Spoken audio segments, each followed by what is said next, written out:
வாட்ஸ்அப்பில் நம்ம ஒருத்தர் பிளாக் பண்ணுறோம் அப்படின்னு வச்சுக்கலாம். அந்த மாதிரி பிளாக் பண்ணுறப்ப அவங்களுக்கு நம்ம பிளாக் பண்ணியிருக்கிறது தெரியாமல் இருக்கணும் அப்படின்னா என்ன பண்ணுறது அப்படிங்கிற ஒரு விஷயம் தான் வந்து இந்த வீடியோவில் நான் எக்ஸ்பிளைன் பண்ண போகிறேன். And welcome to techno Karthi. வாங்க வீடியோக்குள்ளே போகலாம்.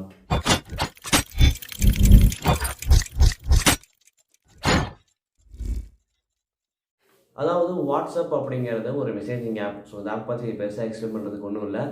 இப்போ நீங்கள் வாட்ஸ்அப்பில் ஒருத்தர் பிளாக் பண்ணுறீங்க அப்படின்னு ஃபார் எக்ஸாம்பிள் எடுத்துக்கலாம். அப்படி பண்ணுறப்ப நீங்கள் அவங்களுக்கு பிளாக் பண்ணீங்க அப்படின்னா என்னெல்லாம் நடக்கும் அப்படின்னா, முதல் விஷயம் வந்து அவங்களுக்கு அவங்க டிபி வராது, ஸ்டேட்டஸ் வராது, மெசேஜ் வந்து பார்த்தீங்கன்னா சென்ட் ஆகாது. இந்த 3 விஷயம் தான் மோஸ்ட்லி வந்து பார்த்தீங்கன்னா நடக்கும். கால் பண்ணாலும் வந்து பார்த்தீங்கன்னா கால் வராது. இந்த மாதிரி தான் வந்து பார்த்தீங்கன்னா நடக்கும். வாட்ஸ்அப்பில் நீங்கள் ஒருத்தர் பிளாக் பண்ணுறீங்க அப்படின்னா, அப்படி இருக்கிறப்ப நீங்கள் பிளாக் பண்ணது அவங்களுக்கு தெரியக்கூடாது அப்படின்னா, நீங்கள் ஃபஸ்ட்டு என்ன பண்ணணும்னா, அதாவது பிளாக் பண்ணால் என்னெல்லாம் வருமோ, அதாவது என்னென்ன சிம்டம்ஸ்லாம் வருமோ அது ஃபஸ்ட்டு வந்து பார்த்தீங்கன்னா டிபி தெரியாமல் இருக்கிறது. நீங்கள் என்ன பண்ணணும் அப்படின்னா, உங்களுடைய டிபியை வந்து நீங்கள் யாரை பிளாக் பண்ண போகிறீங்களோ அவங்களுக்கு தவிர மற்றவங்களுக்குலாம் வந்து பார்த்தீங்கன்னா நீங்கள் வைக்கணும். ஏன்னா எக்ஸப்ட் அந்த மாதிரி வச்சு நீங்கள் வந்து பார்த்தீங்கன்னா அவங்க கான்டாக்டை செலக்ட் பண்ணி அவங்களுக்கு தெரியாத மாதிரி முதல்ல பண்ணணும். நெக்ஸ்ட்டு ஸ்டேட்டஸையும் அதே மாதிரி பண்ணிக்கணும். ஸ்டேட்டஸு லாஸ்ட் சீன் வந்து பார்த்தீங்கன்னா நீங்கள் நோபடி அப்படின்னு போட்டுடலாம். இந்த மாதிரி பண்ணுறதுனால நீங்கள் இப்போ வந்து பிளாக் பண்ண மாதிரி தான் இருக்கும். அதாவது இப்போ அவங்க பேசினாங்கன்னா பிளாக் பண்ண மாதிரி தான் இருக்கும். இந்த மூணு பண்ணீங்க அப்படின்னா, ஆனால் ஆக்சுவலி நீங்கள் பிளாக் பண்ணியிருக்க மாட்டீங்க. அப்படின்னா நீங்கள் வந்து அனுப்புகிற மெசேஜில் அவங்களுக்கு வந்து வரும் இல்லையா? ஸோ அப்படி இருக்கிறப்ப நீங்கள் வந்து பார்த்தீங்கன்னா அப்போ பேசிக்கலாம். என்னென்னா ஒரு 3 நாள், ஒரு 3 to 4 டேஸ் வந்து பேசிவிட்டு, சப்போஸ் உங்களுக்கு பேச விருப்பம் இல்லைனாலும் நீங்கள் பேசிவிட்டு இந்த மாதிரி பிளாக் பண்ணுற மாதிரி சிம்டம்ஸ்லாம், அதாவது ஆல்ரெடி பிளாக் ஆன மாதிரி டிபிலாம் ரிமூவ் பண்ணிட்டு ஸ்டேட்டஸ்லாம் எடுத்துகிட்டு அதுக்கப்புறம் லாஸ்ட் சீன் எதுவுமே காமிக்காமல் இருந்து நீங்கள் மெசேஜ் பண்ணிங்கன்னா அவங்க என்ன நினைப்பாங்க அப்படின்னா, இதெல்லாம் வந்து ஹைட் ஆகிடுச்சு அப்படின்னு நினச்சிப்பாங்க. ஸோ அதில் வந்து பெருசாக இருக்காது. இந்த மாதிரி இப்போ நடக்கிறதுல இப்போ நீங்கள் வந்து என்னென்னா வாட்ஸ்அப்பை டெலிட் பண்ண போகிறீங்க அந்த மாதிரி வந்து பார்த்தா சில விஷயங்கள்லாம் நீங்கள் வந்து பேசணும். ஸோ அவங்களை பிளாக் பண்ண போகிறீங்கன்னா அந்த மாதிரிலாம் பேசி தான் ஆகணும்.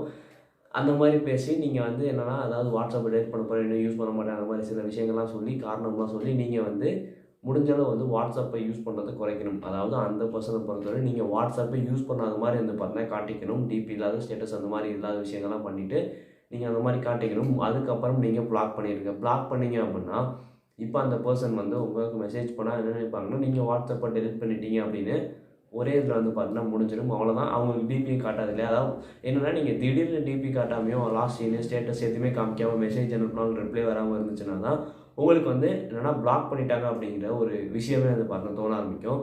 அதுவே வந்து நீங்கள் ஒரு என்னென்னா இந்த டிபிலாம் ரிமூவ் பண்ணிவிட்டு நீங்கள் டிபியை வைக்காமல், ஸ்டேட்டஸ் வைக்காமல், லாஸ்ட் சீன் எதுவுமே காட்டாமல் அப்படியே வந்து பார்த்தீங்கன்னா ஒரு வாரம் இல்லை 1 மாதம் இருந்தீங்க அப்படின்னா அப்புறம் நீங்கள் பிளாக் பண்ணாலும் வந்து அவங்களுக்கு தெரியாது. ஓகேவா? இந்த மாதிரி நீங்கள் ட்ரை பண்ணி பார்க்கலாம். விஷயம் என்னென்னா, வாட்ஸ்அப்பில் நம்ம எப்படி வந்து பார்த்தோம்னா மெசேஜுக்கு ரியாக்ட் பண்ணுறது அப்படிங்கிறத பார்க்க போகிறோம். ஆக்சுவலி 2வது விஷயம் இதுதான். முதல் வழி வந்து வேறு, இது வேறு. ஓகேவா? அதாவது வாட்ஸ்அப்பில் எப்படி மெசேஜுக்கு ரியாக்ட் பண்ணுறது அப்படின்னா, அதில் வந்து நீங்கள் அந்த மெசேஜ் ரியாக்ஷன் அப்படின்னு ஒரு ஆப்ஷன் இருக்கும். மெசேஜ் ரியாக்ஷன்னா இது ஆக்சுவலி வந்து பார்த்தீங்கன்னா ஒரு அப்டேட் அப்படின்னு சொல்லலாம். வாட்ஸ்அப்போடைய ஒரு அப்டேட் பற்றி பார்க்க போகிறோம். அதாவது அந்த மெசேஜை நீங்கள் லாங் ப்ரெஸ் பண்ணி உங்களுக்கு வந்து ரியாக்டட், அதாவது இந்த இன்ஸ்டாகிராமோ அதுக்கப்புறம் ஃபேஸ்புக் தெரியல, இன்ஸ்டாகிராமில் வந்து பார்த்தீங்கன்னா நீங்கள் யூஸ் பண்ணியிருந்தீங்கன்னா தெரியும். ஒரு மெசேஜுக்கு எப்படி ரியாக்ட் பண்ணுறது, அந்த மெசேஜை நீங்கள் லாங் ப்ரெஸ் பண்ணிங்கன்னா உங்களுக்கு ரியாக்ஷன்ஸ் வந்து பார்த்தீங்கன்னா வரும். அதே மாதிரி தான் வந்து பார்த்தீங்கன்னா இப்போ வாட்ஸ்அப்லேயும் வரப்போகுது. அந்த மெசேஜை நீங்கள் லாங் ப்ரெஸ் பண்ணீங்க அப்படின்னா உங்களுக்கு வந்து மெசேஜ் ரியாக்ஷன்ஸ், அதாவது இந்த எமோஜிஸு அதுக்கப்புறம் இன்னும் சில விஷயங்கள்லாம் வந்து பார்த்தீங்கன்னா வரும். அதில் நீங்கள் எந்த இது யூஸ் பண்ணி நீங்கள் ரியாக்ட் பண்ணணுமோ அப்படிங்கிறத ரியாக்ட் பண்ணிக்கலாம். இது ஆக்சுவலி வந்து பார்த்தீங்கன்னா இன்னும் பேட்டா யூசர்ஸ்க்கே அவ்வளோ வரலை. அதாவது இன்னும் வந்து ஒர்க்கிங்கில் தான் இருக்குது. இன்னும் வந்து இது வந்து நார்மலாக பேட்டா யூசர்ஸ் கூட வந்து பார்த்தீங்கன்னா லான்ச் பண்ணலை. அண்ட் இது லான்ச் பண்ண உடனே வந்து பார்த்தீங்கன்னா கண்டிப்பாக நானும் வீடியோ போடுவேன். ஏதாவது எப்படி பண்ணுறது அப்படிங்கிறத வந்து பார்த்தீங்கன்னா நானும் எக்ஸ்பிளைன் பண்ணுவேன். அந்த மெசேஜை லாங் ப்ரெஸ் பண்ணி நீங்கள் வந்து ரியாக்ட் பண்ணிக்கலாம். ஸோ அவ்வளோதான் வந்து பார்த்தீங்கன்னா பண்ணுற மாதிரி இருக்கும். அவ்வளோதான். வீடியோ ஃபுல்லாக பார்த்துக்கு ரொம்ப நன்றி. இந்த மாதிரி தான் வந்து பார்த்தீங்கன்னா உங்களால் ஒருத்தர் வந்து தெரியாமல், அவங்களுக்கு தெரியாமல் அவங்களே பிளாக் பண்ண முடியும். அதே மாதிரி மெசேஜ்க்கு வந்து பார்த்தீங்கன்னா ரியாக்டும் பண்ண முடியும். வீடியோ ஃபுல்லாக பார்த்ததுக்கு ரொம்ப நன்றி.